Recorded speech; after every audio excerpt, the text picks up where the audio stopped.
Hello दोस्तों, welcome to your channel learn with Revant. दोस्तों, यदि आप गवर्नमेंट एम्प्लॉयज या गवर्नमेंट ऑफिसर्स की जॉब प्रोफाइल जानना चाहते हैं, सैलरी स्ट्रक्चर्स या प्रमोशन जानना चाहते हैं, तो प्लीज़ मेरे चैनल को सब्सक्राइब कीजिएगा, वीडियो को लाइक कीजिएगा, वीडियो को शेयर करना ना भूलें। दोस्तों, आज का हमारा टॉपिक रहेगा LTC cash voucher scheme, queries and reply. As you know कि मैंने अभी 3-4 दिन पहले एक वीडियो अपलोड किया था एलटीसी कैश वाउचर स्कीम का और फेस्टिवल एडवांस स्कीम का। तो उन दोनों वीडियोस के अंदर मैंने आपको डिटेल में बताया था एलटीसी कैश वाउचर स्कीम क्या है और फेस्टिवल एडवांस स्कीम क्या है। लेकिन एलटीसी कैश वाउचर स्कीम थी, उसके अंदर काफी क्वेरीज, काफी क्वेश्चंस पूछ रहे थे कमेंट्स के अंदर एम्प्लॉयज, जितने भी सेंट्रल गवर्नमेंट के कर्मचारी हैं वो सब। तो उनकी क्वेरीज को क्लियर करने के लिए गवर्नमेंट ने भी एक नोटिफिकेशन जारी किया और पर्सनली मैंने मेरे लेवल पे भी रिसर्च करके उनके आंसर्स हैं वो, या जो रिप्लाईज हैं वो तैयार किए हैं। तो जो ये क्वेरीज एंड रिप्लाईज हैं उसको हम 2 कैटेगरी में डिवाइड कर रहे हैं। पहला तो है queries of employees and replies by government on LTC scheme, यानी परसों जो नोटिफिकेशन जारी किया है सरकार ने कि जितनी भी क्वेरीज है सेंट्रल गवर्नमेंट के एम्प्लॉयज की एलटीसी स्कीम के बारे में जानने के लिए, तो गवर्नमेंट ने क्वेरीज और उनके रिप्लाईज दिए हैं। और सेकंड पार्ट में हम जानेंगे queries of employees and replies by our channel learn with Revant, यानी जितनी भी क्वेरीज सेंट्रल गवर्नमेंट एम्प्लॉयज को थी हमारे चैनल पे कि सर क्या हम कार ले सकते हैं, क्या हम ऑनलाइन शॉपिंग कर सकते हैं, ये सारी थी। तो उसके जो आंसर्स है वो मैं मेरे रिसर्च के थ्रू आपको दूंगा। इससे पहले मैं आपको बता देता हूं कि जिस दिन अभी पीछे 3-4 दिन पहले मैंने बोनस का वीडियो अपलोड किया था, तो काफ़ी एम्प्लॉयज़ बोल रहे थे कि सर बोनस नहीं मिलेगा। तो शायद तक मेरे हिसाब से बोनस क्रेडिट हो चुका है सभी सेंट्रल गवर्नमेंट एम्प्लॉयज़ को, और बधाई देना चाहता हूँ मैं सभी केंद्र सरकार के कर्मचारियों को। तो अब ये वीडियो शुरू करते हैं। Queries of employees and replies by government on LTC scheme, यानी जो सरकार ने नोटिफिकेशन जारी किया है उसकी क्वेरीज और रिप्लाई सबसे पहले हम डिस्कस करेंगे। 15 क्वेरीज है, 15 क्वेश्चंस हैं और उनके आंसर्स हम जानेंगे।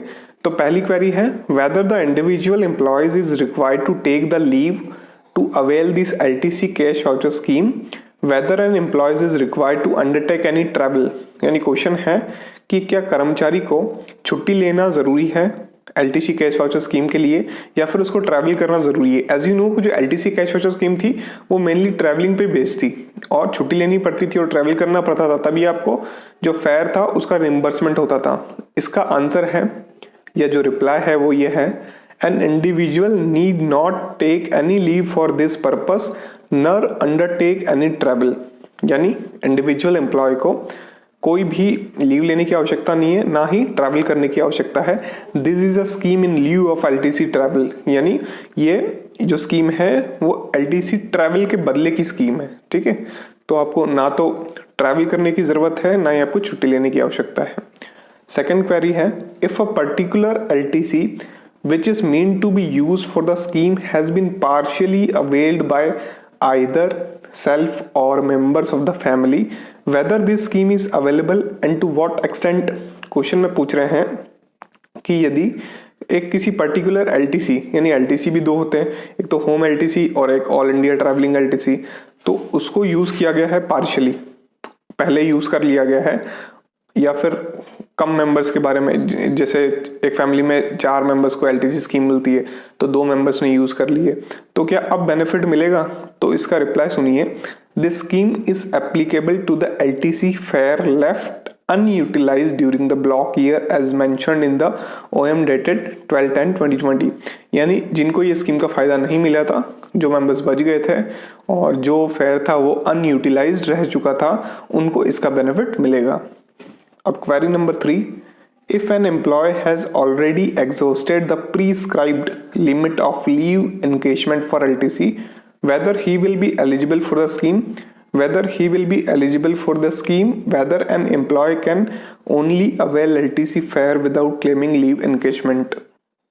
ये जो क्वेश्चन था, ये जो क्वेरी थी वो काफी एम्प्लॉयज की थी कि सर लीव एनकेजमेंट कराना जरूरी है यदि हमने पूरी यूज कर ली है तो इसका रिप्लाई आप सुनिएगा, an employee can avail the scheme utilizing the applicable LTC fare without leave encashment, the expenditure should be in accordance with the ratio as prescribed LTC fare. जैसा कि मैंने आपको वीडियो में बताया था कि जो एलटीसी फेयर है उसका कैलकुलेशन अलग होगा और लीव एनकेजमेंट का कैलकुलेशन अलग होगा। लीव एनकेजमेंट के आपको पूरे पैसे मिल जाएंगे टीडीएस के काटने के बाद। पिछला वाला वीडियो आपने नहीं देखा तो ऊपर आई बटन में दे रखा है, देख सकते हैं, और नीचे मैं उसकी डिस्क्रिप्शन में लिंक भी दे दूंगा। तो इसका उत्तर इन्होंने बताया है कि ज़रूरी नहीं है कि आप लीव एनकेजमेंट करा के ही इसका बेनिफिट लें।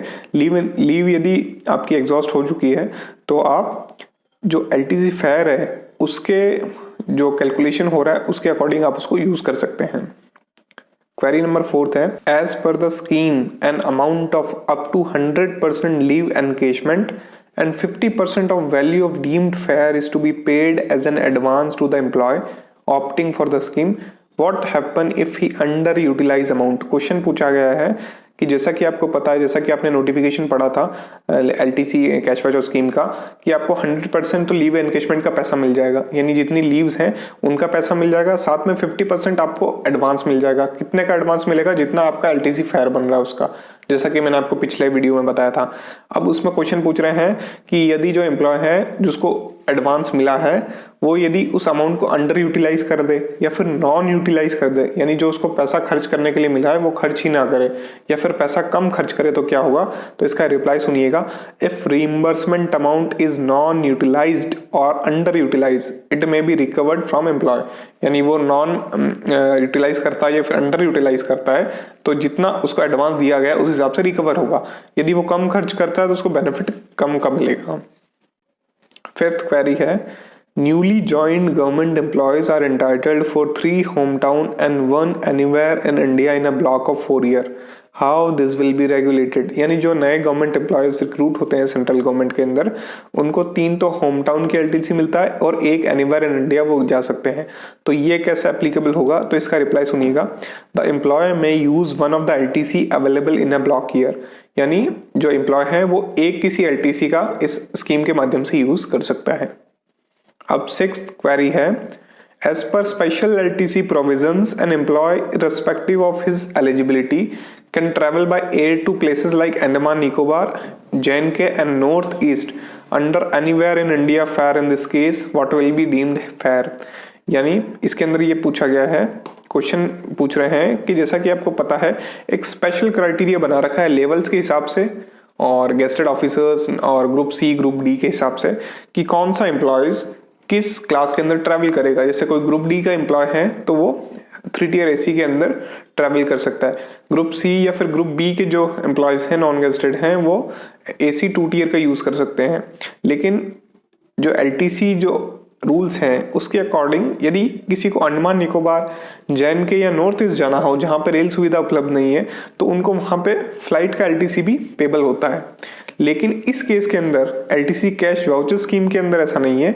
जो आपका डीम्ड फेयर होगा वो कैलकुलेटेड होगा on the basis of the normal eligibility of the employee. Reply देखिएगा, the deemed fare has been calculated based on the normal eligibility of an employ.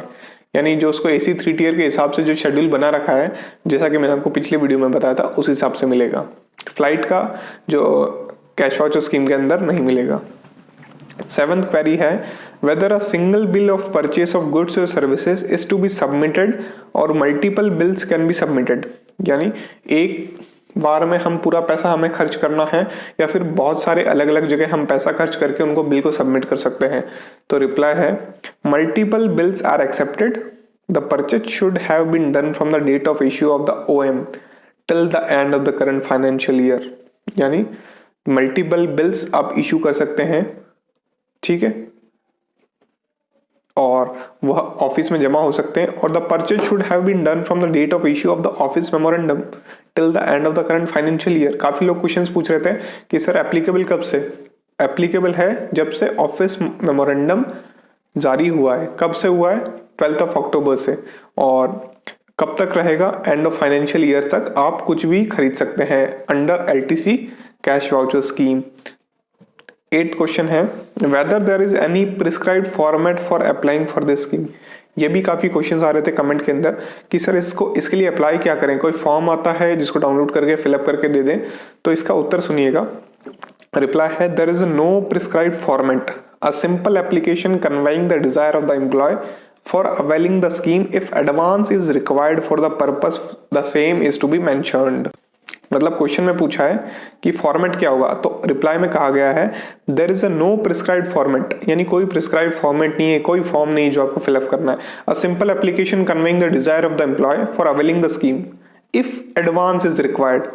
Note कीजिएगा इफ एडवांस इज रिक्वायर्ड, यानी आपको simple application लिखनी है employ को। कब लिखनी है? इफ एडवांस इज रिक्वायर्ड, यदि आपको एडवांस चाहिए तो। नहीं तो आप आज पैसा खर्च कर सकते हैं और बिल सबमिट करवा सकते हैं, जितना भी पेमेंट होगा आपको मिल जाएगा। यदि आपको एडवांस चाहिए, गवर्नमेंट से एडवांस चाहिए, तो उस केस में आपको एप्लीकेशन डिजायर देनी पड़ेगी। फिर क्वेश्चन नंबर 9 है, what are the items which will qualify for reimbursement under this scheme, यानी कौन कौन से आइटम्स हैं जो आप इस स्कीम के अंडर ले सकते हैं। रिप्लाई सुनिएगा, any goods and services, goods जिन्हें आप छू सकते हैं, जिनकी आप ओनरशिप ट्रांसफर कर सकते हैं। For example if you are buying a book, so the ownership is transfer to the retailer to the consumer, ठीक है। और सर्विसेज क्या है? सर्विसेज की ओनरशिप ट्रांसफर नहीं होती, आप उसको अवेल कर सकते हैं, ठीक है। Any goods and services which attract GST of 12% and above would qualify. The invoice with GST details should be submitted and payment should have been made through digital mode. आप इसके रिप्लाई को ढंग से सुनिएगा। कोई भी गुड्स, जैसा कि मैंने आपको गुड्स की डेफिनेशन बताई, सर्विसेज की बताई, कोई भी गुड्स या सर्विसेज आप अवेल कर सकते हैं जिसपे GST, goods and services tax, सबसे पहले GST के अंडर आना चाहिए। वैट वाली चीजें नहीं चलेगी, पेट्रोल डीजल। GST 12% या उससे ज्यादा होगा, यानी नॉन एसेंशियल थिंग होगी। एसेंशियल जितनी भी थिंग्स है उसमें 12% या उससे कम GST है। जितनी भी नॉन एसेंशियल थिंग्स है जिन पे 12% और उससे ज्यादा GST है, वो चीज आप खरीद सकते हैं। The invoice with GST details should be submitted and payment should have been made through digital mode, यानी जो इनवॉइस है GST डिटेल्स के साथ में आपके पास होना चाहिए, और जो पेमेंट आपने किया है वो होना चाहिए डिजिटल मोड के अंदर। डिजिटल मोड मैं अपनी वाली क्वेरी में आपको इसका रिप्लाई दूंगा। क्वेश्चन नंबर 10 है, an employee having 4 family members eligible for LTC wants to avail this facility for less than 4 members, further he wants to avail LTC for rest of the members later. यानी एक कर्मचारी है जो जिसके family में मतलब 4 जने हैं, तो वो कम के लिए ये स्कीम को ले सकता है और बाद में फिर अप्लाई कर सकता है। तो इस क्वेरी को रिप्लाई है as reply to query at second number query, यानी इस क्वेरी का जो रिप्लाइड है वो हमने second number question, second number query में ऑलरेडी कवर कर लिया है, तो आप पीछे जाके देख सकते हैं। क्वेश्चन नंबर 11 है, an employee incurs the expenditure on or before 31st March 2021 on the basis of invoice, actual product or service received in April 2021। Question पूछा गया है कि यदि कोई कर्मचारी खर्च करता है 31 मार्च या उससे पहले, लेकिन जो प्रोडक्ट उसको डिलीवर्ड होता है वो होता है अप्रैल 2021 के अंदर, यानी आपने कोई चीज बुक करा दिया, पेमेंट एडवांस में कर दिया, लेकिन जो प्रोडक्ट या सर्विस आपको डिलीवर हुई है वो 31 मार्च के बाद में अप्रैल में डिलीवर्ड हुई है, तो क्या पेमेंट रिम्बर्स हो पाएगा? तो रिप्लाई सुनिएगा, the reimbursement is based on production of invoice with details of GST, यानी जो रिम्बर्समेंट होगी वो GST नंबर या GST डिटेल्स और इनवॉइस को देख के होगी कि इनवॉइस पे डेट कौन सी है। As far as possible, the claim should be made and settled well before 31st March 2021 to avoid any last minute rush and resultant lapse। तो आप कोशिश कीजिएगा जितनी भी खरीदारी हो 31 मार्च से पहले कर लें, 31 मार्च 2021, 31 मार्च 2021 से पहले खरीदारी कर लें, और जो रिसिप्ट है या जो भी इनवॉइसेस हैं वो आप जमा करा दें, जिससे आपका जल्द ही रिम्बर्समेंट आ सके। Query number 12, For digital payments, an employee uses credit card of his her spouse or any family members। ये बहुत इंपॉर्टेंट क्वेश्चन है जो बार बार पूछा गया था कि डिजिटल पेमेंट से आपको पेमेंट करनी है। यदि कोई व्यक्ति अपनी वाइफ या अपनी हस्बैंड या फिर अपने किसी भी फैमिली मेंबर्स का क्रेडिट कार्ड यूज कर लेता है पेमेंट के लिए, तो क्या पेमेंट रिम्बर्स हो जाएगा? तो रिप्लाई सुनिएगा, it is clarified that the invoice which is being submitted for reimbursement under the scheme would be in the name of the employee who is availing the scheme. मतलब वो कह रहे हैं कि उन्हें ये नहीं मतलब है कि किसके क्रेडिट कार्ड से किसके डेबिट कार्ड से आपने पेमेंट किया है, जो इनवॉइस है उस पर जो नाम है वो एम्प्लॉय का होना चाहिए। For example I am an employee, तो मेरा नाम इनवॉइस पे होना चाहिए, ये जरूरी नहीं है कि मैंने मेरे फादर के क्रेडिट कार्ड या डेबिट कार्ड से पेमेंट किया है। Query number 13, can services like interior decoration and phone bills are included.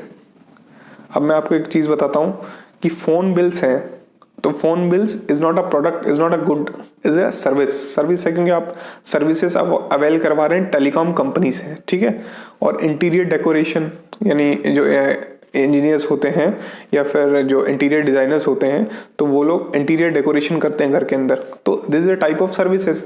तो ये इसमें इंक्लूडेड होगी या नहीं होगी? तो रिप्लाई है any services which is having a GST of 12% और मोर इज परमिसेबल। कोई भी सर्विसेज जिसके अंदर जीएसटी 12% या उससे ज्यादा हो वो परमिसेबल है। क्वेरी या question number 14, any limit of number of transactions, यानी कितनी लिमिट तक हम ट्रांजेक्शंस कर सकते हैं, यानी कितनी, जैसे किसी की 1 लाख लिमिट है लीव एनकेजमेंट और एलटीसी फेयर की, तो वो क्या 100 ट्रांजेक्शन के थ्रू 1-1 हजार करके भी लाख रुपए खर्च कर सकता है क्या? तो इसका उत्तर है as far as possible the number of transaction may be limited to a minimum extent to avoid any difficulty or delay। यानी जितना हो सके उतना आप कोशिश कीजिएगा कि कम से कम ट्रांजैक्शन हो और आप पूरी लिमिट यूज कर लें, ठीक है। क्योंकि ऐसी कोई लिमिट नहीं है, वैसे देखा जाए तो कोई लिमिट नहीं है कि आपको 10 ट्रांजैक्शन करने या 5 ट्रांजैक्शन करने, आप कितने भी ट्रांजैक्शन कर सकते हैं, लेकिन आप जितने कम ट्रांजैक्शन करेंगे उतना जल्दी आपका रिम्बर्समेंट का प्रोसेस कंप्लीट होगा। क्वेरी नंबर 15 है, it is allowed to do purchase from e-commerce platform? It is a very important question. The many of the subscribers are asking the question in the comment box कि it is allowed to do purchase from e-commerce platform like Amazon, Flipkart, Snapdeal and Myntra and all। तो क्या हम फ्लिपकार्ट वगैरह से shopping कर सकते हैं? तो उसका रिप्लाई है yes but invoice is required.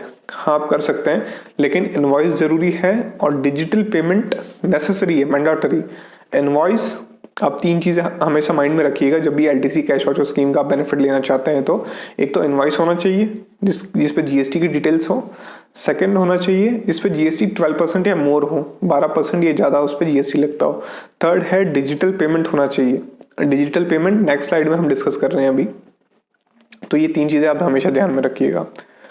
अब सेकंड पॉइंट में जानेंगे queries of employees and replies by our channel learn with Revant. यानी हम कमेंट बॉक्स में जो हमने देखे हैं कमेंट्स आए हैं एम्प्लॉयज के, तो उसका जवाब मैं देने की कोशिश कर रहा हूँ।